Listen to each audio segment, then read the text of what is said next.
Nakalabas na ako sa wakas, bulalas ni James Alvarez habang pilit na nilalanghap ang sariwang hangin. Sa likod niya ay Horrington Prison, kung saan siya nakakulong sa nakalipas na 3 taon. Ngayon ang araw na pinalaya siya. Idnan, iniisip ko kung kumusta ang mga magulang ko.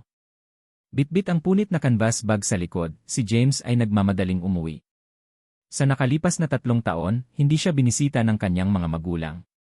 Kaya naman nag-aalala siya sa mga ito. Habang pauwi, nakatingin pa rin si James sa suot niyang singsing na kulay bronze. May nakaukit na parang buhay na dragon. Sa tuktok ng ulo ng dragon ay isang espesyal na simbolo. Ang singsing ay ibinigay sa kanya ni Diego, isang kaibigan mula sa bilangguan. Si Diego ay isang kakaibang tao. Siya ay patuloy na nagdadrama tungkol sa kung paano siya ang pinuno ng Dragon Sect at alam ang lahat, kabilang ang astrolohiya, heograpiya, medisina, at marami pa. Hindi lang iyon, inangkin pa niya na kaya niyang ibalik ang isang tao mula sa mga patay. Itinuring ng lahat na baliw si Diego at hindi pinansin. Si James lang ang nakikipag-chat sa kanya at nagsasalo-salo paminsan-minsan. Sasabihin ni Diego kay James ang lahat ng uri ng kakaibang kwento tungkol sa Dragon Sect at Dragon Island. Ito ang mga pangalan na hindi pa naririnig ni James. Bukod dito, kukunin ni Diego si James na samahan siya sa kanyang meditation at martial arts training. Dahil sa pagkabagot ni James sa kulungan, masaya siyang sumama dito. Sa pagtatapos ng 3 taon, maraming natutunan si James ng martial art techniques at medical skills mula kay Diego. Sa nakamamatay na araw ng paglaya ni James, ibinigay ni Diego ang singsing kay James at sinabihan siyang pumunta sa Nameles Island sa loob ng Eastern Sea noong ika-15 ng Hulyo ng taong iyon. Ayan, ipapa-flash na sana niya ang kanyang singsing at may susundo sa kanya. Kapag nangyari yon, bibigyan si James ng magandang pagkakataon. Kung isa sa alang-alang ang dami niyang natutunan kay Diego, natural na sineseryoso ni James ang kanyang mga salita at nangakong gagawin ang sinabi sa kanya. Gayunpaman, may ilang buwan pa bago ang Hulyo. Before he knew it, dumating na si James sa entrance ng kanyang bahay. Nang makita niya ang sira-sirang bahay sa kanyang harapan, nakaramdam siya ng pait, dahil hindi niya alam kung paano nabuhay ang kanyang mga magulang sa loob ng 3 taon. Dahil sa padalos-dalos kong kilos, tiyak na nagdusa ang aking mga magulang. Sa pag-isip pabalik sa nangyari 3 taon na ang nakalipas, napuno ng galit si James. Noon, nasa stage sila ng girlfriend niyang si Olivia Solis kung saan pinag-uusapan nila ang kasal. Magkaklase sila sa universidad at 2 taon na silang magkarelasyon. Isang araw, habang nilalakad niya si Olivia pauwi, nabangga nilang dalawa si Larry Johnson, na lasing. Si Larry ay isang rich kid sa Horrington, na kilala sa lahat ng kanyang mga maling gawain. Nang makita niya kung gaano kaganda si Olivia, nagkimkim siya ng malalaswang intensyon laban sa kanya at sinimulan siyang hawakan ng pisikal. Bilang isang sikat na rich kid, hindi man lang nag-abalang tingnan si Larry kay James. Dahil dito, nagalit si James nang makitang pinagsasamantalahan ang kanyang kasintahan. Pumulot ng laryo sa lupa, binasag niya ito sa ulo ni Larry. Ang isa ay hindi kailangang maging isang henyo upang hulaan ang kinalabasan. Isinasaalang-alang kung gaano kalakas si Larry, tumawag siya ng pulis na inaresto si James. Dahil dyan, sinentensyahan si James ng 3 taong pagkakakulong dahil sa pananakit. Matapos mag-alinlangan ng mahabang panahon, marahang kumatok si James sa pinto. Sino ito? Nang bumukas ang pinto, lumabas ang ulo ng isang nakayukong matandang babae na may puting buhok. Iniabot ang isang kamay na parang may nararamdaman, tinanong niya, sino ito? Sino ang kumakatok sa pinto? Nakapikit ang mata ng matandang babae. Ito ay hindi maaaring maging mas halata na siya ay bulag. Natigilan si James nang makita siya. Nanlaki ang mga mata niya sa gulat habang bahagyang nanginginig ang buong katawan. Hindi siya makapaniwala na ang matanda at kulubot na babae ay ang kanyang ina, si Hannah Thompson. Paano napunta si nanay sa ganoong kalagayan sa loob lamang ng 3 taon? Nay, ako po. James. Emosyonal na tawag ni James habang humakbang ito para alalayan siya. James? Ikaw ba talaga? Habang ginagamit ni Hannah ang kanyang mga kamay para damhin ang mukha ni James, hindi napigilan ng mga luha ang tumulo sa kanyang mga pisngi. Nay, ako po. Ako po talaga. Nangingilid din ang luha sa mga mata ni James. Mom, anong nangyari sa'yo? Naguguluhan si James kung paano naging ganito ang dati niyang malusob na ina pagkatapos lamang ng 3. Maikling taon. Mahabang kwento. Pumasok ka muna bago tayo mag-usap. Hinila ni Hannah si James papasok ng bahay. Nang makita kung gaano walang laman ang kanilang sira-sirang bahay, hindi makapaniwala si James. Hindi man sila mayaman, ang kanyang ama ay may matatag na trabaho. Sa makatuwid, dati silang namuhay ng simple ngunit komportable. Ma, anong nangyari sa bahay natin? Takot na tanong ni James. Isang buntong hininga ang pinakawalan ni Hannah. Pagkatapos mong umalis sinabi ng kanyang ina ang lahat sa kanya. Matapos maipadala si James sa bilangguan, hindi na pinalampas ng pamilya Johnson ang bagay na yon. Sa halip, humingi sila ng 1 milyon bilang kabayaran. Naiwan ng walang pagpipilian, ibinenta ng mga magulang ni James ang bahay na binili nila para sa kanyang kasal at nanghiram ng maraming pera. Kahit noon pa, hindi pa rin sapat. Sa wakas, kinailangan nilang bayaran ang huling 300,000 ng installment. Kaya naman, nawalan ng trabaho ang ama ni James at nakahanap lang ng trabaho bilang tagalinis ng kalye. Tungkol naman sa kanyang ina, buong araw itong umiyak hanggang sa mabulad. Iyon din ang dahilan kung bakit hindi siya binibisita ng kanyang mga magulang. Habang nakikinig sa kanyang ina, unti-unting naikuyom ni James ang kanyang kamao, habang ang kanyang mga mata ay kumikinang sa pagpatay na layunin. Hindi niya inaasahan na ang pamilya Johnson ay hindi magpapakita ng awa sa kanyang pamilya. Nay, hindi ka ba tinulungan ni Olivia? Tanong ni James sa tonong naguguluhan. Ikakasal na kami ni Olivia. Higit pa rito, nakulong ako sa pagtatanggol sa kanyang karangalan. Kaya naman, walang paraan na maupo siya at panoorin ang aking mga magulang na mapupunta sa ganitong estado, hindi ba? Napabuntong hininga si Hannah, huwag na nating ungkatin yon. Hindi lang kami pinansin ng pamilya Solis, hindi man lang nila ibinalik ang regalo sa kasal nang hiningi ko ito pabalik. Sinabi nila na hindi nila kasalanan kung bakit nahulog ang kasal dahil napunta ka sa bilangguan. Kaya naman tumanggi silang ibalik. Nang makipagtalo sa kanila ang tatay mo, binugbog pa siya nito. Habang pinag-uusapan nito ni Hannah, mas lalo siyang nanlumo sa huli, hindi na tumitigil ang kanyang mga luha. Ginawa ba talaga ni Solis yun? Nagsalubong ang kilay ni James dahil hindi siya makapaniwalang gagawin ni Olivia ang ganoon. Noong siya ay inaresto, umiiyak pa nga siya, na nagsasabing maghihintay siya na pakasalan siya pagkatapos na makalabas ito sa bilangguan. Bakit naging ganito? Dahil dito, nagpasya si James na makipagkita kay Olivia para tanungin ito. Biglang may kumatok ng malakas sa pinto nila.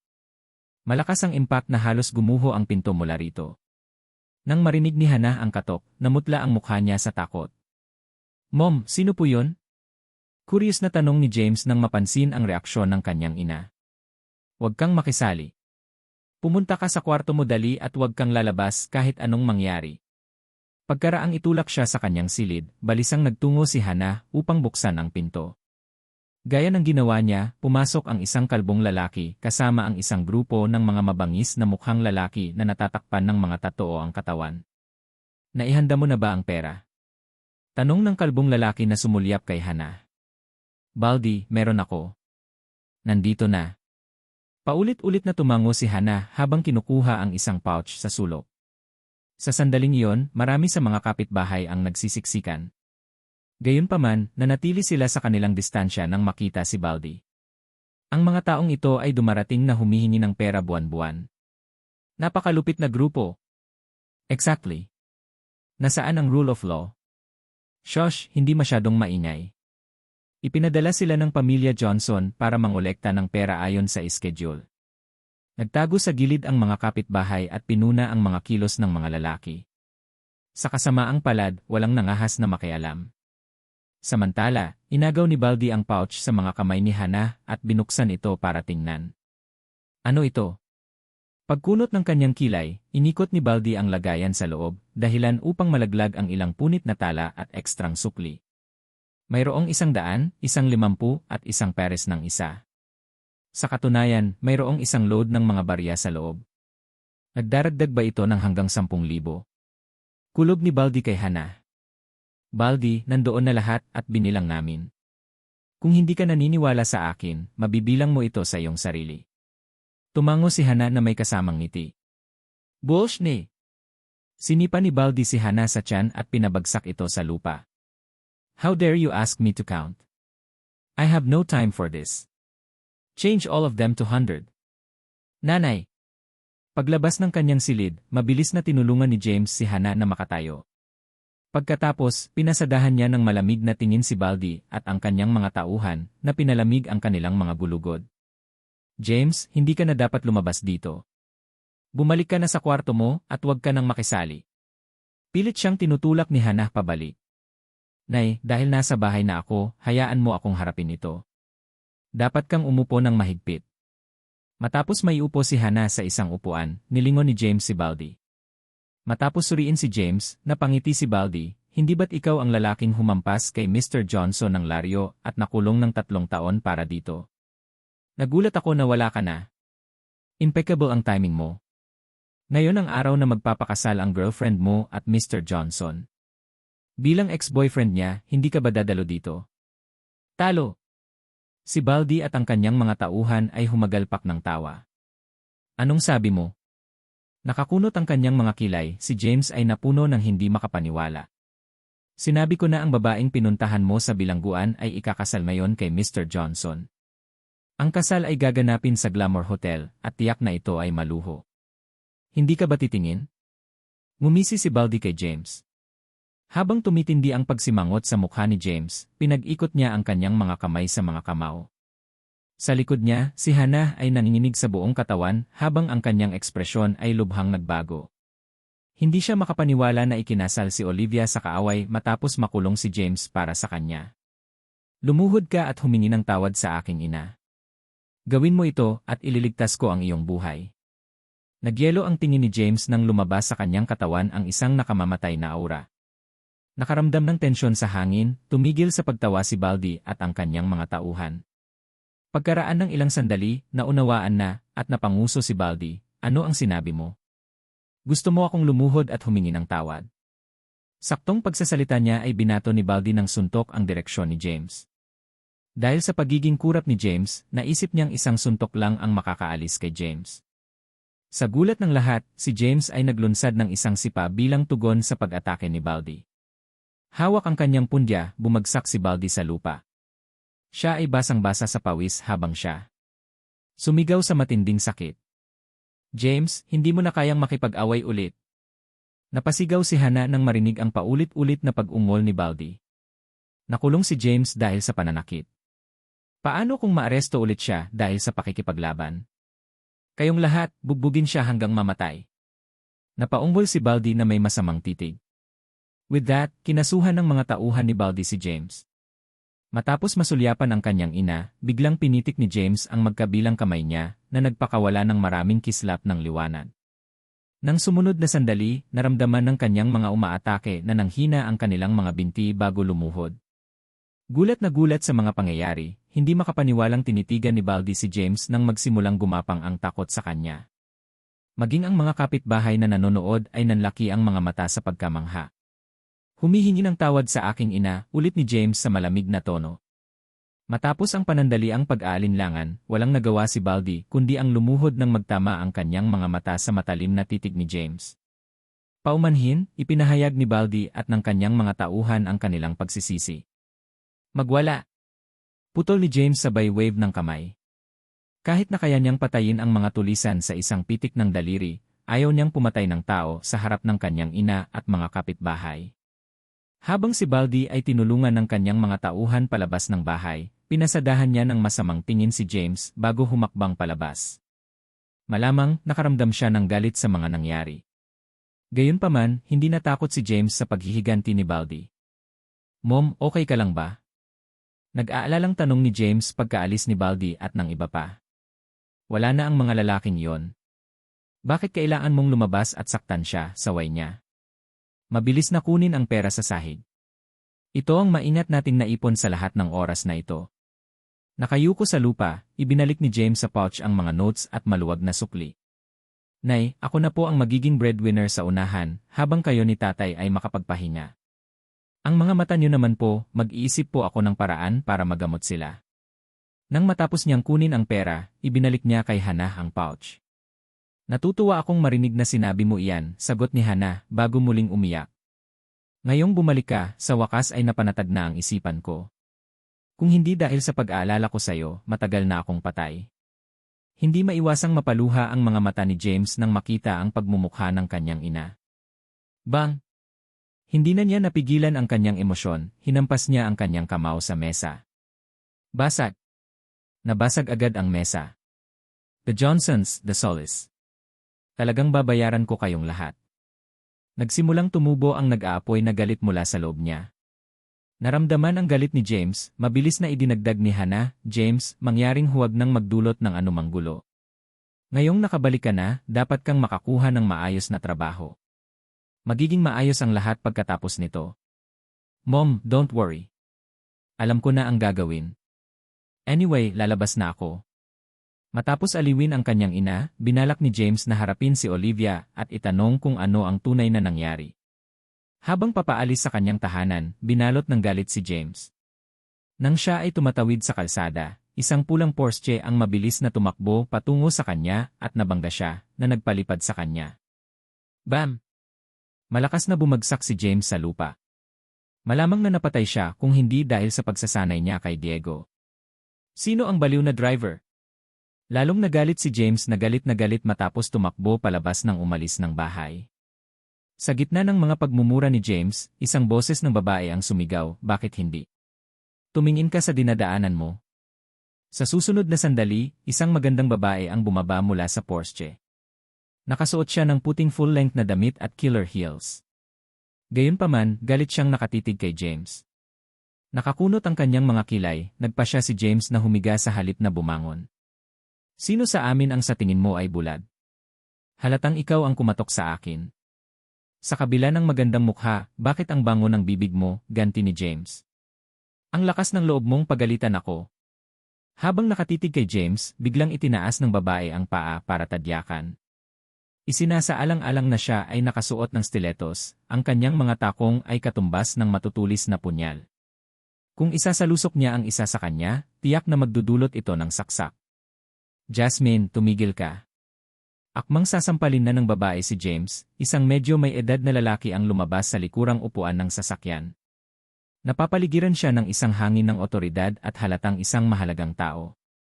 Gayunpaman, ang kanyang mukha ay maputla at ang kanyang paghinga ay mabilis. Pagkatapos sumigaw sandali, hinawakan niya ang kotse para sa suporta habang pilit niyang hinahabol ang kanyang hininga. Dad, bakit ka bumaba? Nang makita ng babae ang kanyang ama, sumugod siya para alalayan ito. Bilisan na natin sa ospital at huwag nang mag-aksaya pa ng oras, ang sabi ng nasa katanghaliang gulang na lalaki na ikinatango ng babae. Pagbalik kay James, naglabas siya ng isang stack ng pera at inihagis sa harap niya. Narito ang 10,000. Kunin ang pera at umalis. Mayroon tayong agarang bagay na dapat asikasuhin. Sa halip na kunin ang pera, tumayo si James at sinulyapan ang medyo may edad na. He then remarked, hindi na kailangang pumunta sa ospital. It's already too late. Nang matapos siyang magsalita ay tumalikod na siya para umalis. Halata sa kanya na malubha ang kalagayan ng nasa katanghaliang gulang na hindi siya makakarating sa oras. Tumigil ka. Hinarang ng babae ang daan ni James at umirap sa kanya. Anong ibig mong sabihin dyan? Magsalita ka ng malinaw o hindi kita bibitawan. Sa pagkakataong ito, nakakunot noring lumapit kay James ang middle-aged na lalaki. Malubha ang kalagayan ng iyong ama dahil sa pinsala sa kanyang kaliwang baga. Wala pang 5 minuto ay magdurusa na siya. Mula sa kahirapan sa paghinga at pagkasakal hanggang sa kamatayan. Makakarating ka ba sa ospital sa loob ng 5 minuto? Mahinahong tanong ni James sa babae. You're bluffing. May trangkaso lang ang tatay ko, Jasmine, bulalas ng nasa katanghaliang gulang na lalaki sa kanyang anak bago humakbang muli ng 2 hakbang patungo kay James. Nang may pagtataka, nagtanong siya, bata, paano mo nalaman na nasugatan ang kaliwang baga ko noon? Hindi mo maintindihan kahit sabihin ko sa'yo. Anyway, busy ako ngayon at wala akong oras na sayangin sa inyong dalawa. With that, tumalikod na si James at naghanda ng umalis. Young man, tawag muli ng nasa katanghaliang gulang bago umubo ng matinding ubo. Pagkatapos niyang kumalma ay hinawakan niya agad ang braso ni James. Binata, dahil maaari mong masuri ang aking sakit, sigurado akong magagamot mo ito. Sana ay handa kang iligtas ang aking buhay, at masaya akong magbayad ng anumang halaga para dito. Narito, ito ang aking card. Inabot ng middle-aged na lalaki si James ng card. Gayunpaman, ayaw itong tanggapin ni James o makisali. Gayunpaman, sa sandaling nasulyapan niya ang pangalan sa card, kinuha niya ito kaagad. Ikaw ang CEO ng Montenegro Group, William Montenegro. Ako nga, pagkumpirma ni William sabay tango. Biglang inabot ni James ang kamay at tinusok ang daliri sa major acupoints ni William. Napakabilis ng kanyang mga kilos kaya't walang oras para mag-react sina William o Jasmine. Anong ginagawa mo? Tumalon si Jasmine sa pagitan ni James at ng kanyang ama, ngunit tapos na si James. Para naman kay William, bigla niyang naramdaman na gumanda ang kanyang paghinga habang unti-unting bumabalik ang kulay sa kanyang mukha. Pansamantala kong pinanatili ang iyong pinsala sa tseke. Kung isa sa alang-alang kung gaano katagal ang iyong pinsala, kakailanganin mo ng mahabang tagal ng paggamot upang ganap na gumaling, paliwanag ni James. Salamat sa pagligtas sa akin. Hindi talaga ako makapagpasalamat sa iyo. Hinawakan ni William ang kamay ni James at patuloy na nagpasalamat. Samantala, namangha si Jasmine nang makitang bumalik ang ningning sa pisngi ng ama at ang pagbuti ng kalagayan nito. Iniligtas kita dahil batid ko ang iyong pagkakawang gawa. Isinasaalang-alang na nakapagtayo ka ng higit sa 10 paaralan, obligado akong gumawa ng isang bagay para sa iyo. Iniligtas ni James si William dahil alam niya ang mabuting puso ni William. Kung estranghero lang ito, natural na hindi siya makikialam, lalo na't naging masungit si Jasmine sa kanya at muntik na siyang patayin. Pagkatapos ng lahat, si James ay hindi isang santo na naglibot sa pagpapagaling sa lahat. Halatang napahiya si William sa sinabi ni James. Ang ginawa ko ay hindi na dapat banggitin. Binata, dahil nailigtas mo ako, sabihin mo lang kung ano ang gusto mo. Ngayong malapit na ang tanghali, bakit hindi kita i-treat ng tanghalian sa Glamour Hotel? Ayos lang. May asikasuhin pa ako. Umiling si James, tinanggihan ang imbitasyon, dahil gusto niyang harapin si Olivia upang maaliw. Ang pagtanggi ni James ay nagulat kay William. Bilang pinakamayamang tao ni Horrington, marami ang gustong bumili sa kanya ng tanghalian. Gayunpaman, tanging ang mga naglalakad sa koridor ng kapangyarihan ang may karangalan na kumain kasama niya. Kaya naman, hindi niya inaasahan na tatanggihan ni James ang kanyang imbitasyon. Binata, anuman ang mangyari, pinipilit kong bigyan ka ng isang regalo upang ipakita ang aking pasasalamat. Tumanggi si William na bitawan ang braso ni James. Hindi nawala kay James na ang intensyon ni William sa likod ng paggamot sa kanya ay alamin ang tungkol sa kanyang follow-up na paggamot. Sa kabila noon, naantig siya sa sinseridad ni William. Dahil dito, tumango siya bilang pagsang-ayon. Sige, haharapin ko muna ang problema ko at magkita tayo sa hotel kapag tapos na ako. Bumitaw si William sa pagkakahawak bilang tugon. Fine, that settles it, tawagan mo lang ako pagdating mo, binata. Matapos kilalanin si William, nagmamadaling pumunta si James sa tirahan ng Solis. Nasaan si Olivia? Gusto ko siyang makita. Sigaw ni James sa isang medyo may edad na babae sa harap ng isang matandang mansyon.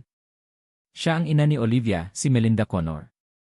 Dati-reti, hindi kailanman mangangaha si James na kausapin siya sa ganoong tono.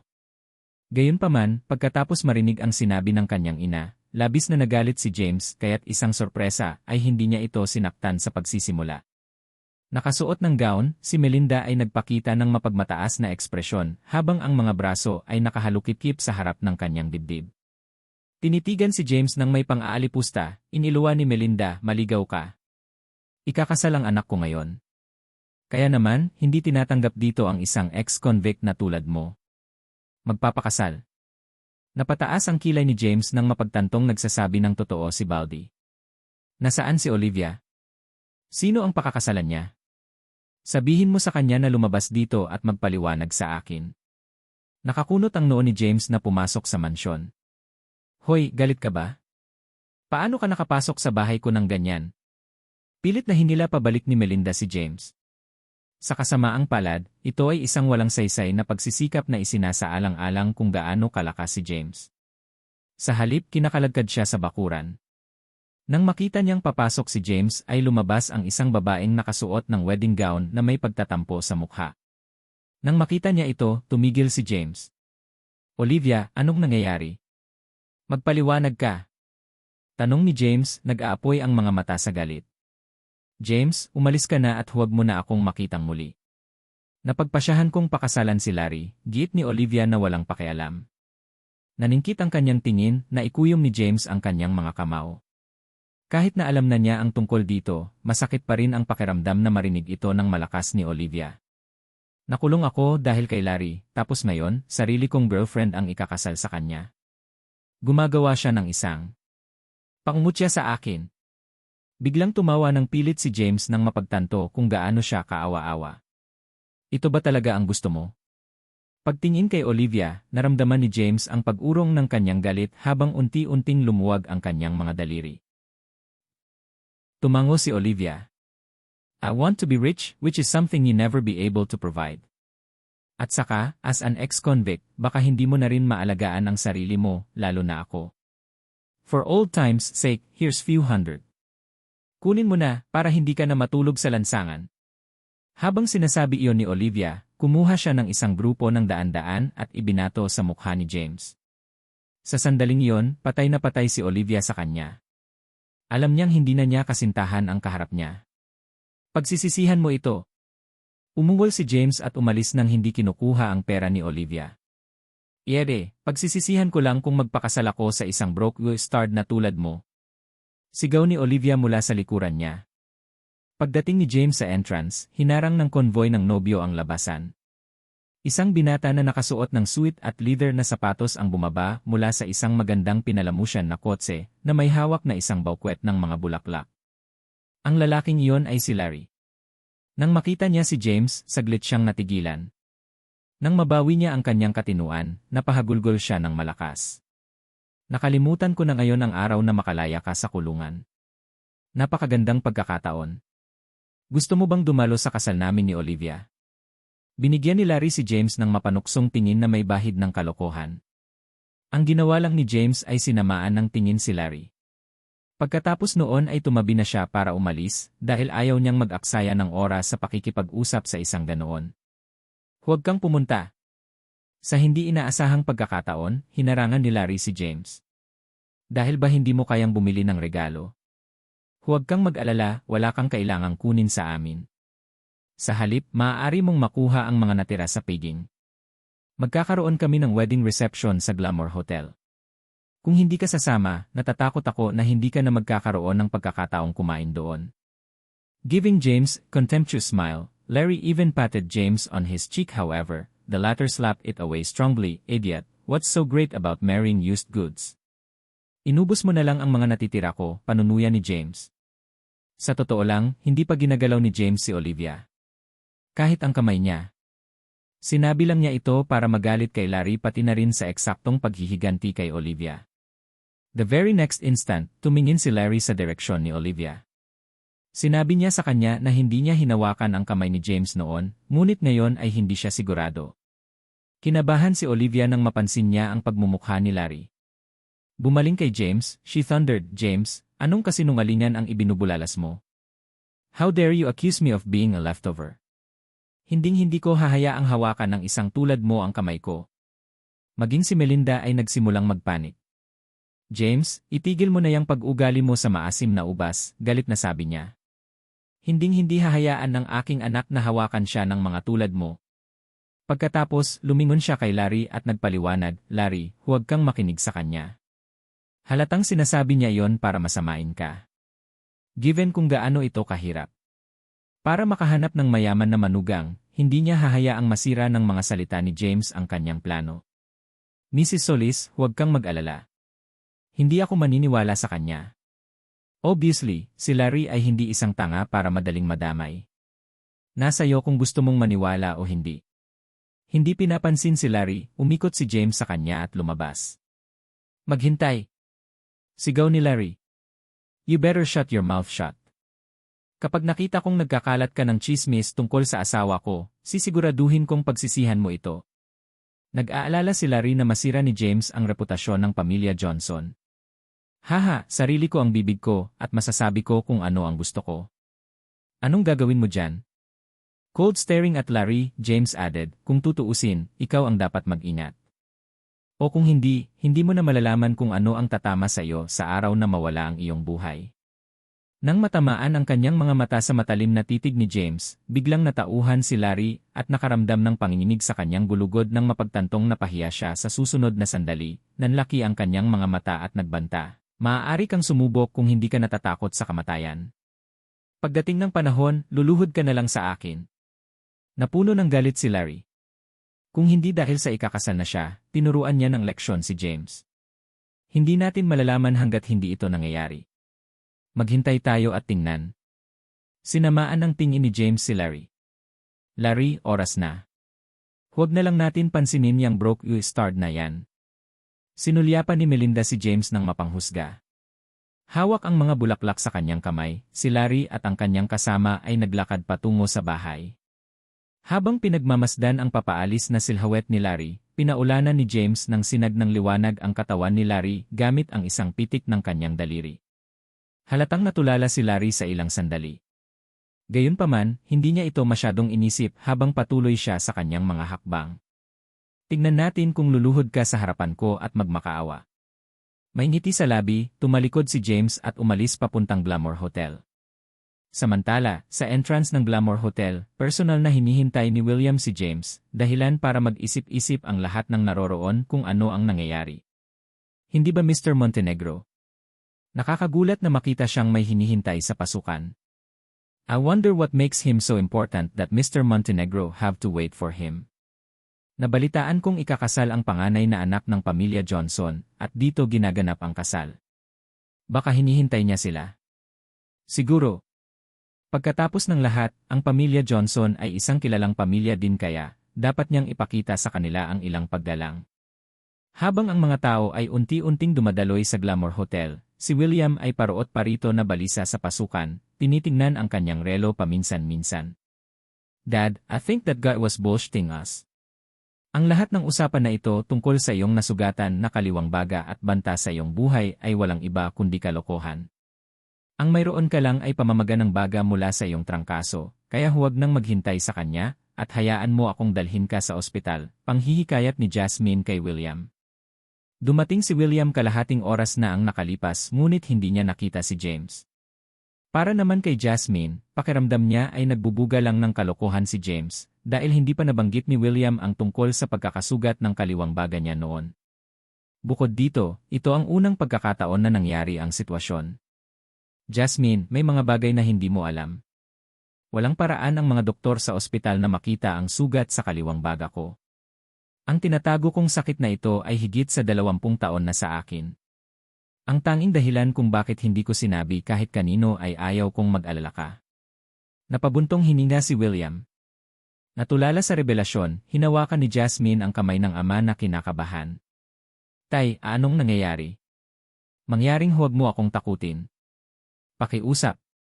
Tinawag ko na si Air Watson at darating siya sa lalong madaling panahon.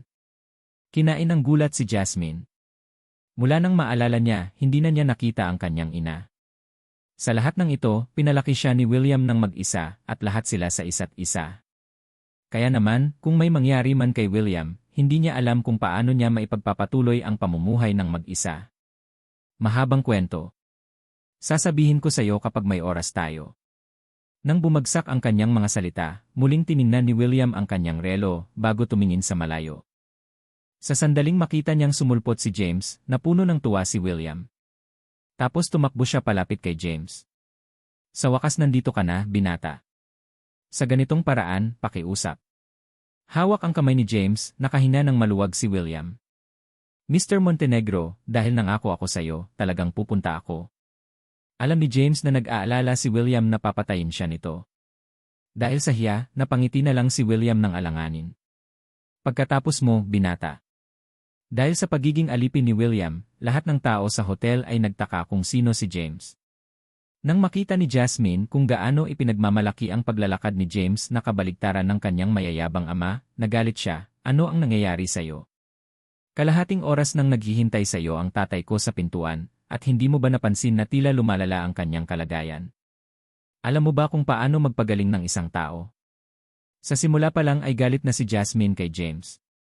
Gayunpaman, binigyan niya siya ng benepisyo ng pagdududa pagkatapos na humanga sa kung paano niya pinigilan ang kondisyon ni William na lumala.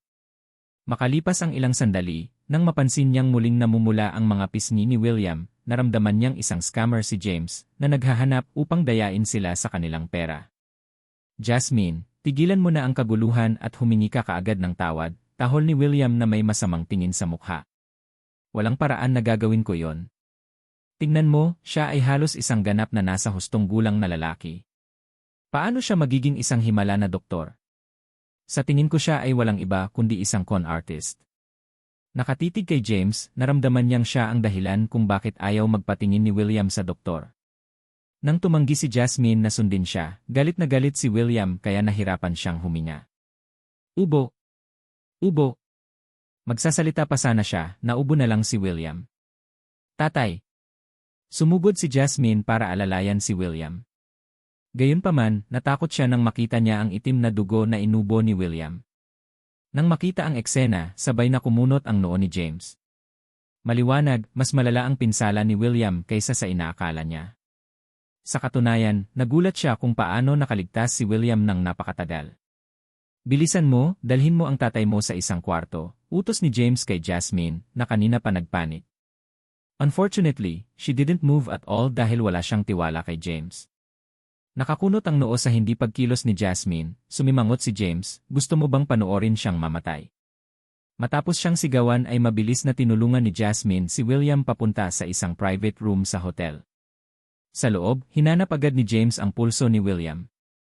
Gayunpaman, naging malungkot ang kanyang ekspresyon nang gawin niya yon.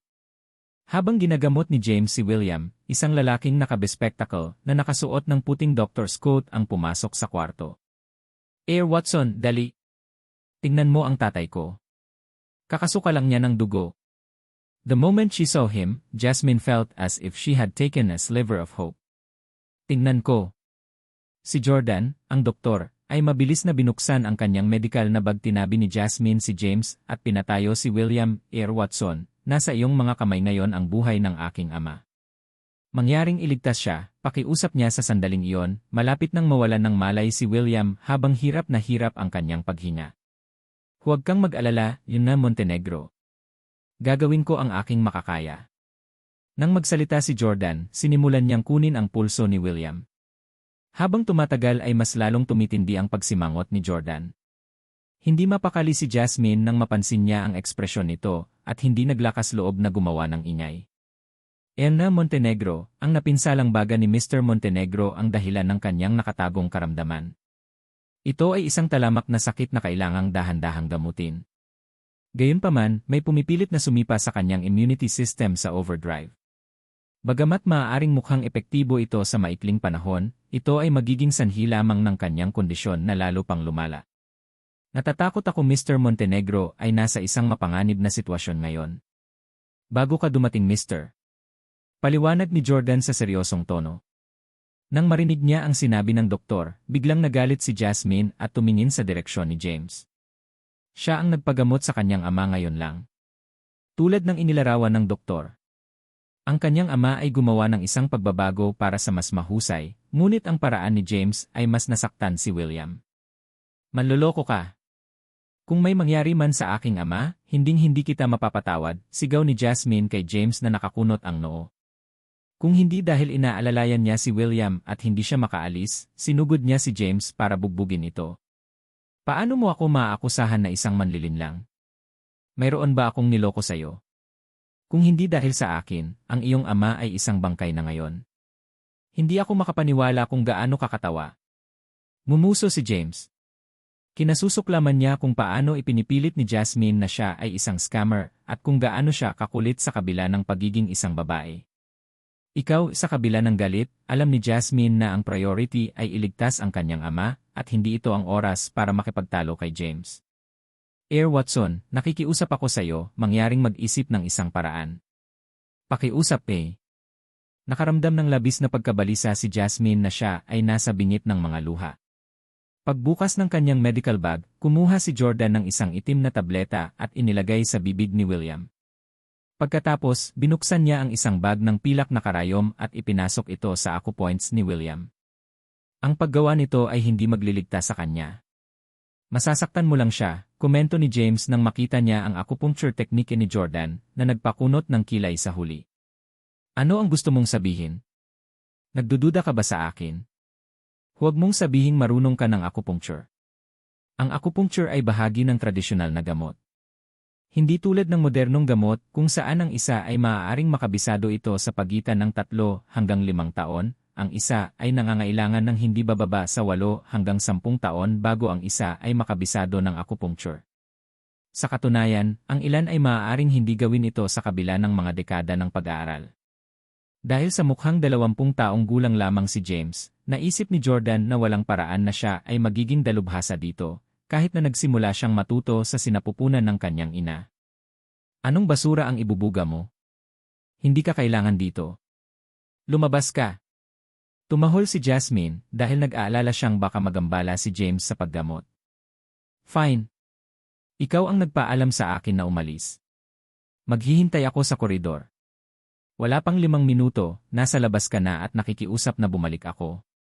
Nang matapos siya, binuksan ni James ang pinto at lumabas. Pagkaalis niya, walang nag-abala sa kanya. Samantala, maingat na ipinagpatuloy ni Jordan ang acupuncture treatment ni William. Maya-maya, basang-basa na siya ng pawis. Matapos maipasok ang huling karayom, unti-unting namulat si William at iminulat ang kanyang mga mata. Tatay! Gising ang tatay ko, Air Watson. Gising siya. Napakaganda nito. Masayang sigaw ni Jasmine habang tumutulo ang mga luha sa kanyang mga mata. Kanina lang, nag-aalala siya na hinding-hindi niya gagawin yon. Nang makita ni Jordan na gising na si William, siya rin ay nakahinga ng maluwag. Pagkatapos ng lahat, halos wala siyang kumpiyansa na pumasok. Sa kasamaang palad, sa sandaling nakahinga ng maluwag sina Jasmine at Jordan, nagsimulang manginig ng husto si William. Mukhang nakaramdam siya ng matinding sakit nang magsimulang maging kulay ube ang kanyang mukha. Tatay! Tatay! Sigaw ni Jasmine habang gulat na nilingon si Jordan. Air Watson, bakit ito nangyayari? Sa sandaling iyon, kahit si Jordan ay nakaramdam ng sobrang pagkabalisa na siya ay natigilan. Ako. Hindi ko rin alam kung bakit ito nangyayari. Paano naging ganito? Sino ang tinatanong mo?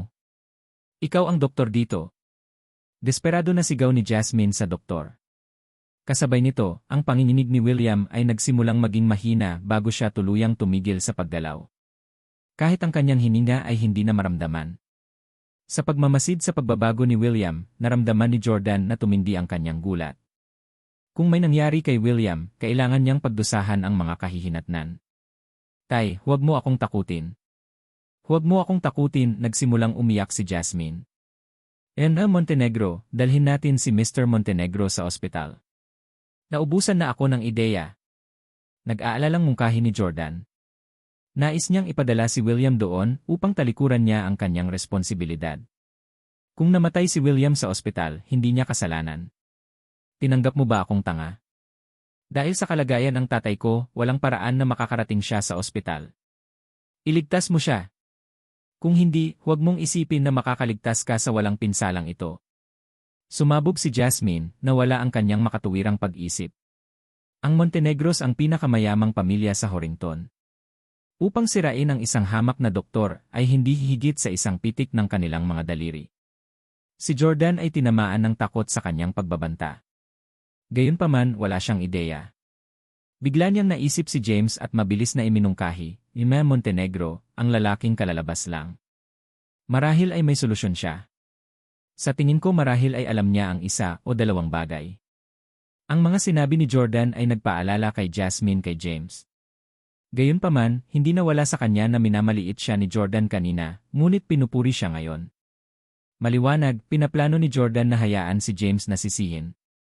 Sa sandaling pumasok si James upang gamutin si William, kahit na siya ay patay na, magagawa ni Jordan na alisin ang kanyang sarili sa anumang responsibilidad.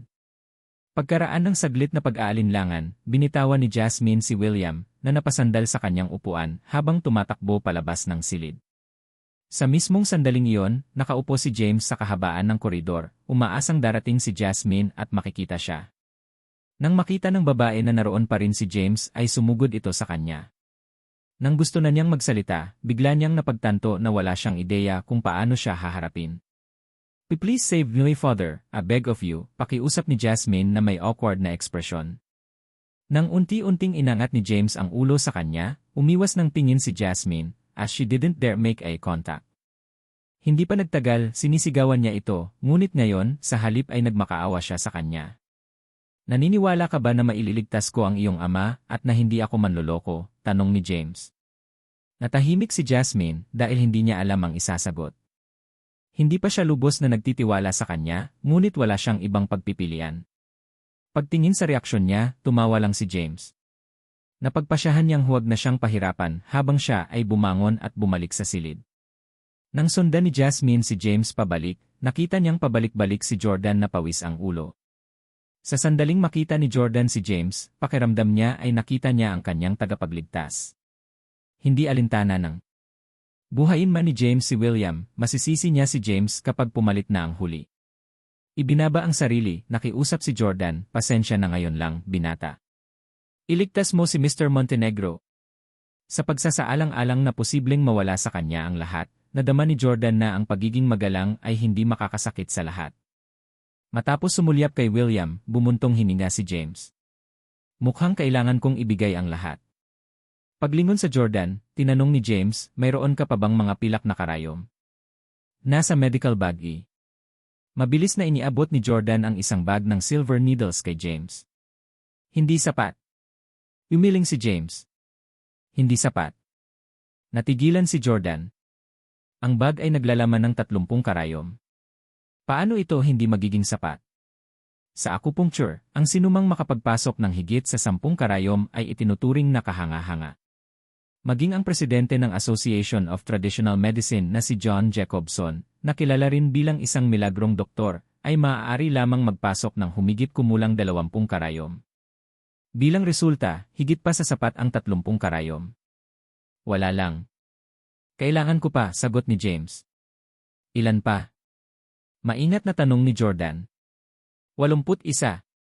Natigilan si Jordan sa sagot nito. Biglang napuno ng takot ang mga mata niya. Gayunpaman, sa halip na magsalita, iniabot niya ang lahat ng kanyang pilak na karayom. Matapos matanggap ang mga ito, inihiga ni James ang katawan ni William sa lupa. Gumagalaw ng ambidextrously, mabilis niyang ipinasok ang mga karayom sa katawan ni William. Sa sandaling ito, nagsimulang tumulo ang malamig na pawis sa noo ni James. Mukha siyang nag-exert ng lakas hanggang sa basang-basa na ang damit niya. Nang maipasok ang huling karayom kay William, nagpakawala ng mahabang buntong hininga si James. Para siyang naubos, ibinagsak niya ang kanyang puwitan sa lupa para maupo. Sa buong oras, nakamasid si Jasmine. Wala siyang gaanong alam tungkol sa acupuncture, at naramdaman niya ang pagnanais na magtanong. Gayunpaman, nag-aalala siya na magambala si James. Samantalang si Jordan naman ay nakanganga na siya sa pagtataka mula sa pagsisimula. Bumuka ang kanyang bibig ng napakalawak na maaaring magkasya ang isang itlog dito. Saglit. Maya-maya, ang pagkabigla ni Jordan ay napalitan ng tuwa. Sa isang malakas na kalabog, ibinagsak niya ang kanyang mga tuhod sa lupa sa harap ni James. Ang biglaang paggalaw niya ay nagbigay ng takot kina James at Jasmine. Miracle Doctor, mangyaring kunin mo ako bilang iyong apprentice. Pagkatapos niyang magsalita ay yumuko si Jordan kay James. Nakanganga bilang tugon, napagtanto ni James na wala na siyang natitirang lakas. Si Jasmine naman ay binigyan niya ng natatarantang tingin si Jordan. Watson, anong ginagawa mo? Hindi pa nga nagigising ang tatay ko. Hindi maintindihan ni Jasmine kung bakit ang tawag ni Jordan kay James ay isang milagrong doktor noong wala pa ring malay ang kanyang ama. Emra Montenegro, marahil ay hindi mo alam na ang ginoong ito ay naglapat lamang ng soul resurrection needle na may kakayahang buhayin ang isang patay na tao. Kaya naman, magiging maayos si Mr. Montenegro. Paliwanag ni Jordan. Ganun siya kagaling. Nakanganga si Jasmine kay James na hindi makapaniwala kung totoo ang sinasabi ni Jordan, talagang karapat-dapat si James sa kanyang titulo bilang Miracle Doctor. Napasigaw si Jordan sa pagkamangha. Miracle Doctor, ako si Jordan Watson, Deputy President ng Horrington Association of Traditional Medicine. Nabasa ko ang tungkol sa teknik na ito sa ilang sinaunang libro at hindi ko inaasahan na magkakaroon ako ng karangalan na masaksihan ito sa aksyon ngayon. Mangyaring tanggapin mo ako bilang iyong estudyante. With that, nagpatira pa si Jordan sa harap ni James. Nang nataranta si James sa naging reaksyon ni Jordan, umalinggaw ang ubo sa silid. Sa wakas ay gising na si William. Tatay. Mabilis na nag-react si Jasmine sa pamamagitan ng pagtatangkang tulungan siyang makatayo. Gayunpaman, pinigilan siya ni James. Emma Montenegro, hindi pa daw siya gumagalaw. Hintayin mo akong tanggalin ang mga karayom. Hawak ang mga payat na kamay ni Jasmine, naramdaman niya kung gaano kainit at banayad ang pakiramdam ng biglaang pakiramdam na parang kilig sa kanya. Galit na binitawan ni James ang kamay ni Jasmine bago inipon ang sarili gamit ang pagkakaway ng kamay, ang 81 karayom. Hinila patungo sa kanyang palad na parang may magnetic force na kumikilos. Tapos na, pagpapaalam ni James kay Jasmine habang ibinabalik ang mga karayom kay Jordan. Sa sandaling yon, wala nang pagdududa si Jasmine kay James. Nagpapasalamat siya, tinulungan niyang bumangon si William na lumuluha ang mga mata. Dad, ano ang pakiramdam mo? Tanong ni Jasmine. Okay lang ako. Masarap ang pakiramdam ko, sa totoo lang. Isang bahagyang ngiti ang pinakawalan ni William. Nang mapansin niya si Jordan na nakaluhod sa lupa, nagtanong siya, ano ang nangyayari? Matapos ikwento ni Jasmine kung paano siya iniligtas ni James gamit ang Soul Resurrection Needle, namangha si William. Nang ma-diagnose ni James ang kanyang karamdaman sa pamamagitan lamang ng pagtingin sa kanya, humanga na si William. Gayunpaman, hindi niya inaasahan na ang binata ay napakahusay na ang Deputy President ng Association of Traditional Medicine ay luluhod at magmakaawa na tanggapin siya bilang isang estudyante. Binata, 2 beses mo na akong nailigtas. Mula ngayon, isa kang benefactor ng pamilya Montenegro. Handa kong tutuparin ang anumang kahilingan mo hanggat nasa kapangyarihan ko ito, determinadong pahayag ni William. Masyado kang mabait, Mr. Montenegro, dahil wala akong nagawa. Higit pa rito, ito ay isang pagpapalang nararapat sa iyo para sa lahat ng kawanggawa na iyong ginawa. Pagkatapos magbigay ng magiliw na tugon, binago ni James ang kanyang taktika, bagaman ginamit ko ang Soul Resurrection Needle para pansamantalang iligtas ang iyong buhay. Mamamatay ka pa rin sa loob ng 3 buwan kung hindi magamot ang iyong karamdaman. Nang marinig ang mga salita ni James, lumuhod si William, pakiusap, Ginoo, handa akong ibigay sa iyo ang lahat ng mayroon ako basta't iligtas mo ang aking buhay. Dahil sa takot sa kamatayan, hindi na tinawag ni William si James bilang isang binata. Sa halip, binati niya ito bilang ni Sir, dahil talagang nag-aalala siya na tumanggi si James na tulungan siya. Upang mabuhay, handa siyang ibigay kay James ang lahat ng kanyang mga ari-arian. Bilang pinakamayamang tao sa Horrington, si William ay hindi maisip na mayaman. Dahil dito, may inggit ang sinuman kay James dahil sa ganoong posisyon. Mr. Montenegro, hindi na kailangan yan. Obligado akong iligtas ka pagkatapos mong mabangga.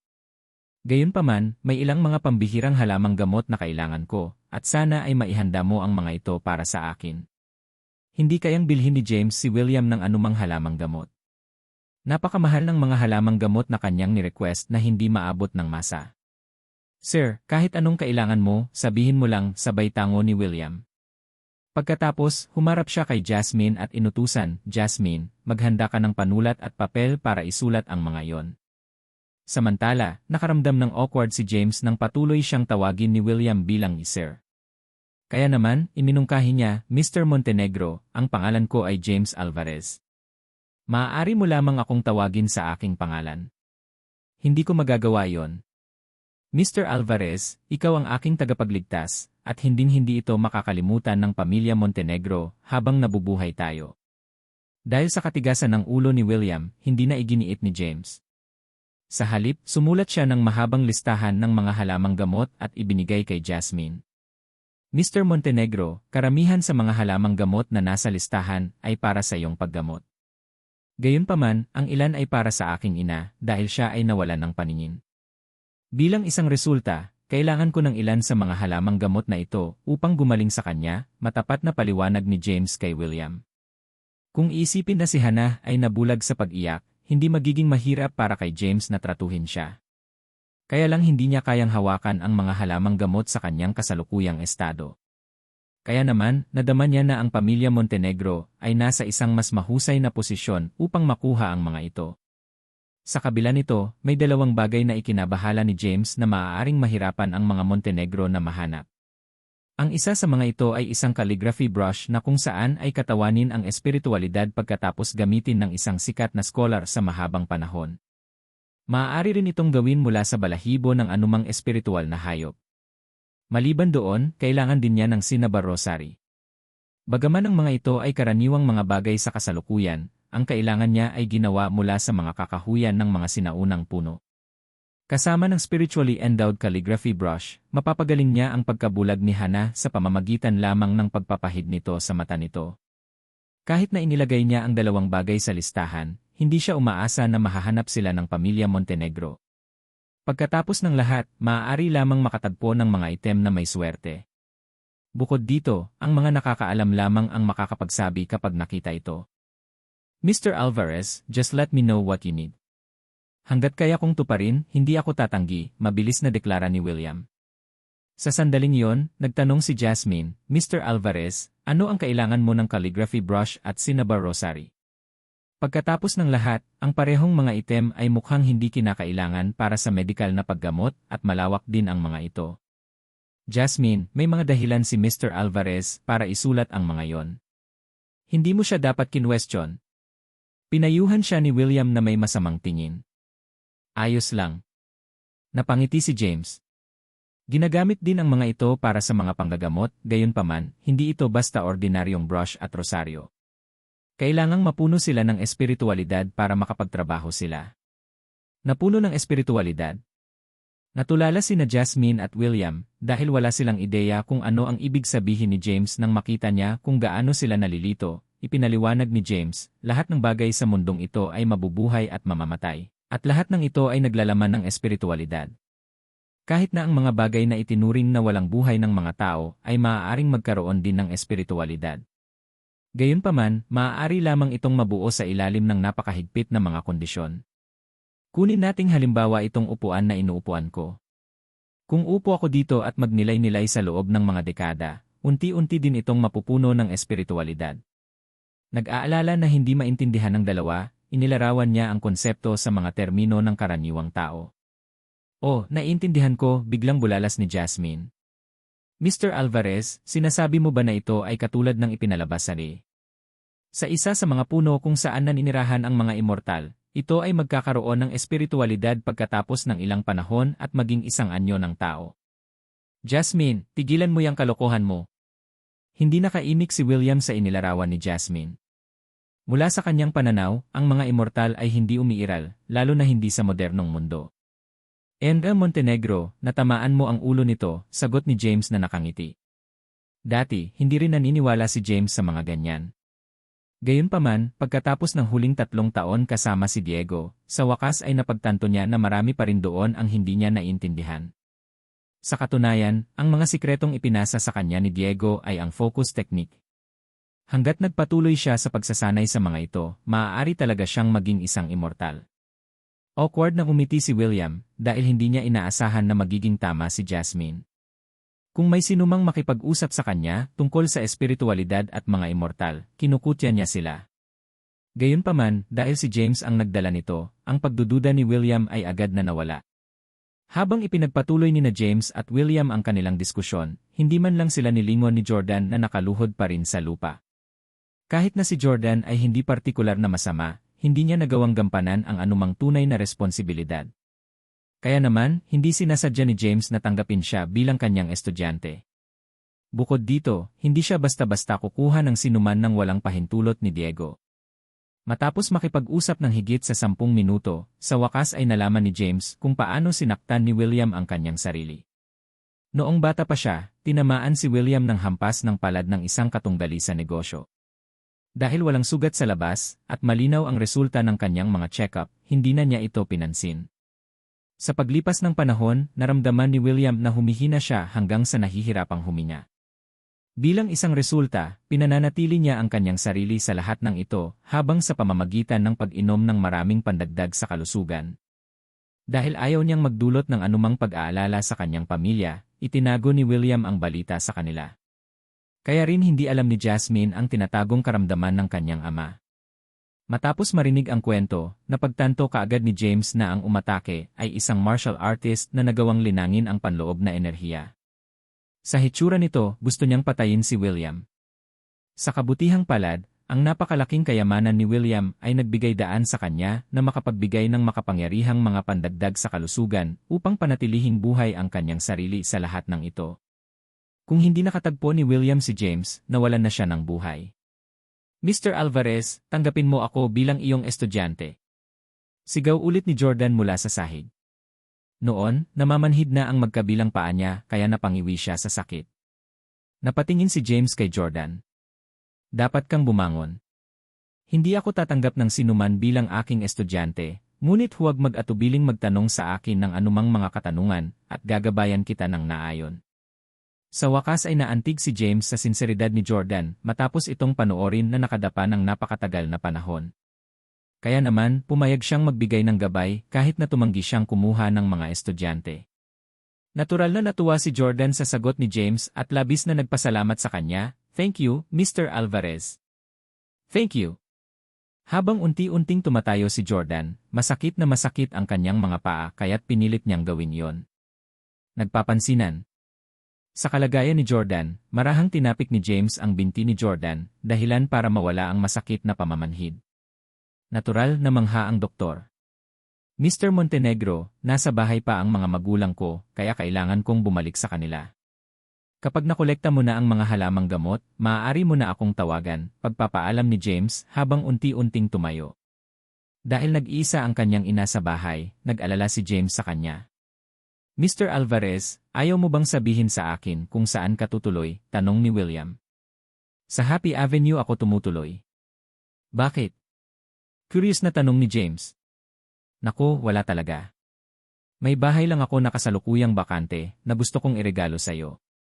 Ang lugar na iyon ay may napakagandang kapaligiran upang makapagpahinga at umaasa ako na ito ay kapaki-pakinabang sa'yo. Nang matapos siyang magsalita, inilabas ni William ang isang susi sa kanyang bulsa. Salamat, Mr. Montenegro. Sa una, gusto ni James na tumanggi dahil hindi siya naudyukan ng mga kita sa pera noong una niyang tratuhin si William. Gayunpaman, nang maisip niya ang sirasirang bahay na tinutuluyan ng kanyang mga magulang, nagpasya siyang tanggapin ito. Bukod dito, kailangan niya ng oras upang kumita ng sapat na pera upang makabili ng bago.